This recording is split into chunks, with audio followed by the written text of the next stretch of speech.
calling breaking news right now from the Buffalo airport. We're learning a plane landed this afternoon after it was hit by lightning. Now, this all happened a little before 4 o'clock. An NFTA official says a Delta plane was going from Buffalo to Detroit, but had to turn back just after takeoff. There were a total of 60 people on board, and we are told, thankfully, no one was hurt. We'll also be continuing to follow this story and bring you any new details, both here on air and on our website, WIVB.com.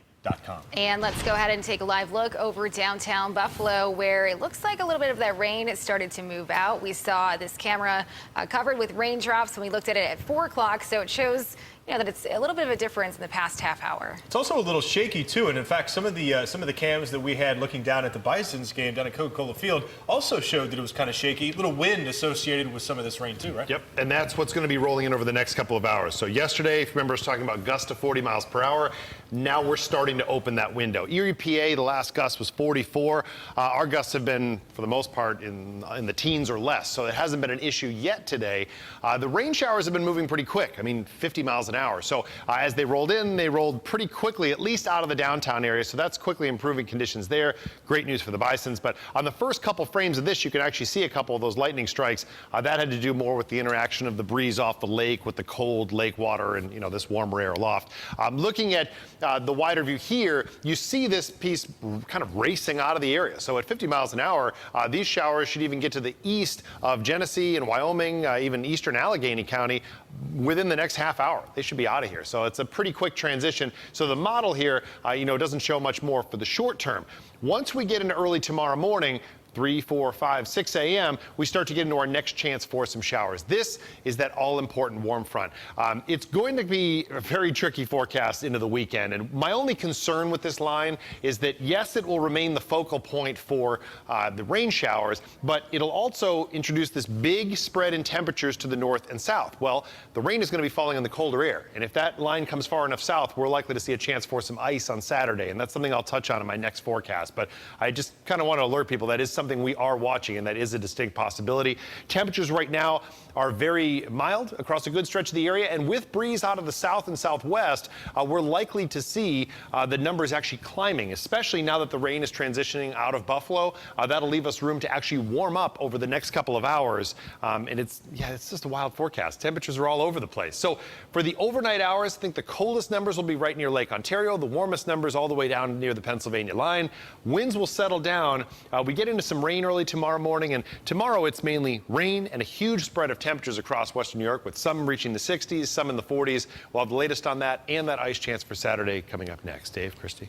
All right, Todd, thanks very much. Don't forget, you can get the latest forecast right in the palm of your hand at any time just by downloading our Forewarn weather app. That is hourly forecast you can customize right to your neighborhood, and something you'll need over the next couple of days is that live Forewarn Doppler radar. Remember, it's free for your phone and tablet. We're learning new details about the FBI's decision to raid the homes and office of President Trump's attorney Michael Cohen. Sources who have seen the search warrants tell CBS News that it appears the real target of the raids was President Donald Trump himself, and that his name was mentioned, quote, several times. Major Garrett has the story. CBS News cameras captured President Trump's attorney Michael Cohen walking through Manhattan yesterday, where on Monday the FBI raided his home and office. Mr. Cohen, you said you're not worried at all? I'm not worried. Search warrants indicate the raids covered a lot of ground. I moved on her like a including any records related to the now infamous Access Hollywood tape in which Mr. Trump made several derogatory comments about women. When you're a star, they let you do it. You can do anything. Federal agents want to know if Cohen coordinated with the Trump campaign in an attempt to bury any negative information about the candidate, and whether any campaign finance laws were violated in the process. I don't think there's any indication at all that President Trump is going to fire Mr. Mueller. Yesterday, a group of bipartisan senators introduced legislation to protect special counsel Robert Mueller. The president is furious about the scope of his investigation, and his legal team has questioned whether Deputy Attorney General Rod Rosenstein overstepped his boundaries authorizing the raid. I'm not going to get into the process. And that would White House Press Secretary Sarah Sanders deflected questions on Rosenstein's status and confirmed the president's declining patience with the Russia investigation. The president certainly has been clear that he has a very deep concern about the direction that the special counsel and other investigations have taken. Again, that was Major Garrett reporting. CIA Director Mike Pompeo is facing tough questions from lawmakers on Capitol Hill in sessions that just wrapped up. It lasted several hours today. Pompeo is asking to be confirmed to be President Trump's new Secretary of State. He was grilled on whether the U.S. should pull out of the Iran nuclear deal and if he can foresee a ground invasion in North Korea to end the country's nuclear program there. Some have argued that it's time to get out of Afghanistan. What do you think? Senator, I think the course of action that President Trump has taken there is the right one. Pompeo was also asked about Russia. He would not offer his opinion on the investigation into Russian interference with the 2016 presidential election, something that he dodged pretty much all afternoon. However, he did confirm that he was interviewed by special counsel Robert Mueller. House Speaker Paul Ryan sat down with CBS This Morning anchor Gayle King for a wide-ranging interview. It's just one day after announcing he will not be seeking re-election. Ryan seemed at peace with his decision to walk away from politics after 20 years. Speaker Ryan says candid dialogue has allowed him to have an effective working relationship with President Trump despite their differences. The recently passed tax reform bill could cement Ryan's legacy, but he does have some regrets. The House passed the biggest entitlement reform bill ever considered last year. Unfortunately, it failed by a vote in the Senate. Speaker Ryan plans to campaign aggressively for his party. Republicans control both houses of Congress, but that could change after the upcoming midterm elections. A former GOP rising star faces new calls to resign after the release of a report detailing a woman's accusations of unwanted sexual encounters. Missouri Governor Eric Greitens said yesterday the allegations made against him in a new report include lies and falsehoods. A special Missouri House committee issued the report about Greitens yesterday. In it, the governor's former hairdresser claimed he may have coerced her into oral sex and slapped her. Lawmakers quickly called on him to resign, but he's not backing down. I want to say again what I've said from the beginning. This is a political witch hunt. A court of law and a jury of my peers will let every person in Missouri know the truth and prove my innocence. Greitens was charged in February with a felony for allegedly taking and transmitting a non-consensual photo of the woman. The day after warning Russia to, quote, get ready for a missile attack on Syria, President Trump is now saying a U.S. strike may not be imminent. The White House is keeping Russia and its ally Syria guessing about a possible U.S.-led airstrike.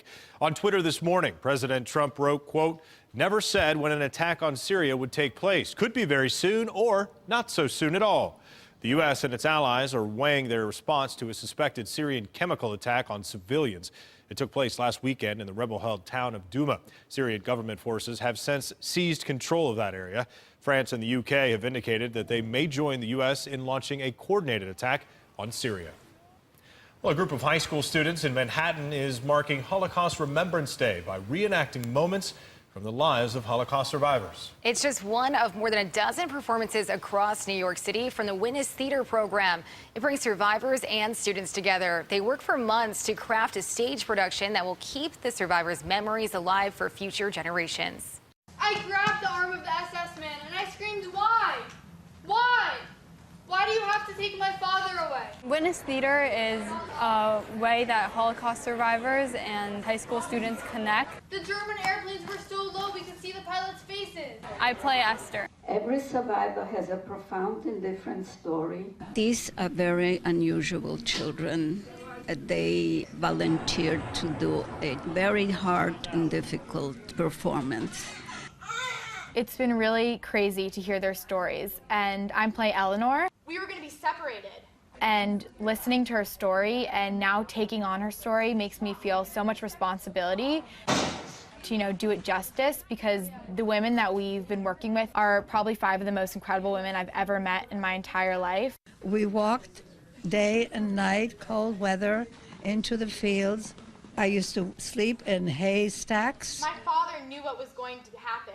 I remember what my father was like. I hallucinated a great deal. I mean, those things I kind of forgot, and then so these memories have come back. There's a line in the play that one of the survivors says at the end of her vignette, and she says that her story is supposed to represent millions of the stories unheard, and that's kind of what we're all here trying to do. And hearing these stories makes me think less of how did this happen, how can this happen, but how we think about it now and what's the next step.